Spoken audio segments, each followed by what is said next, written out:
How are you? It's James Beazley. Welcome to the Weekly Beaz. Quick one for you this week. It's what I titled The Good, the Bad and the Ugly. It's interesting. It's during these times of crisis we really see what the true values of organisations and their executive management teams are. And I've been reading a book recently, which has been a great book, which is called Corporate Rebels.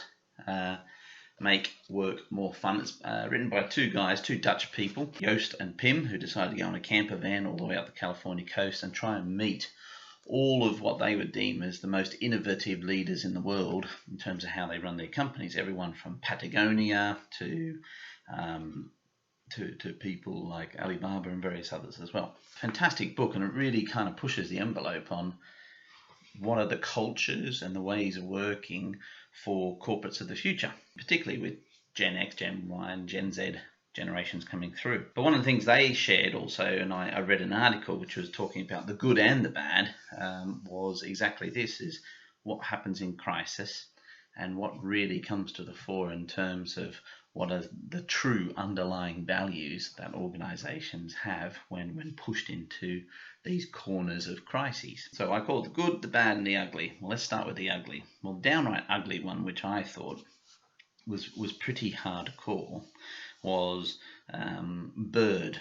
And Bird are the scooter hire unicorn application, and the scooters that you see all around Europe and America and various other places. I mean, it really got ugly with them when they invited over 300 staff to a Zoom meeting.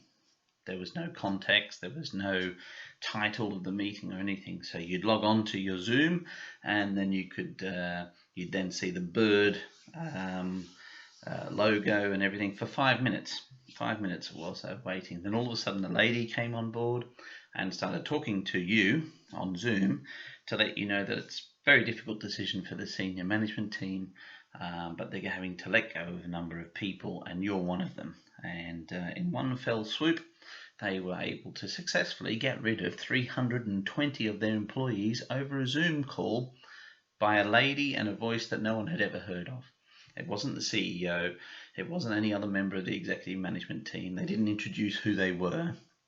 And they simply were saying they were very sorry, but thank you so much for all the support in making the company such a great company. We're firing you, and you're going to get an email soon. Wow, that's pretty ugly. Then we got the bad.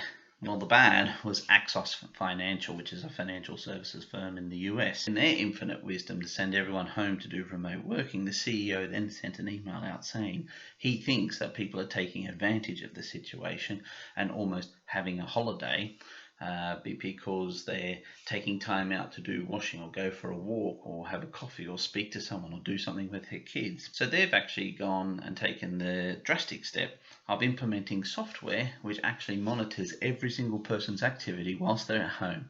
So things like me doing this at the moment would be construed as me taking the mickey and not actually doing my work, and as such I've been threatened, if I was an Axos employee, of instant dismissal. So that's pretty bad. I mean, whatever happened to trusting your employees, particularly during these times when the critical thing is really engaging your employees and making them feel reassured that things are okay and that we're going through the cycle. Finally, the good though, and this was something which I was really pleased to see and kind of strikes at the heart of corporate rebels in terms of what they're talking about, future cultures and openness and transparency. The CEO of Gravity Payments, who has a history of actually taking either no pay and putting everything back into his companies, he took the drastic step of saying, okay, well, this is where it is. Credit card payments have been grossly affected at the moment.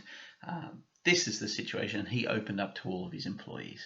And he said, this is our situation. This is what's going to happen if we don't do something. What do you recommend? And they had 40 hours of conversation, of which 98% of the staff decided to say, well, we will take pay cuts. Some of them were so significant they were 50% pay cut, including even some people saying, no, I will work for a period of time for free.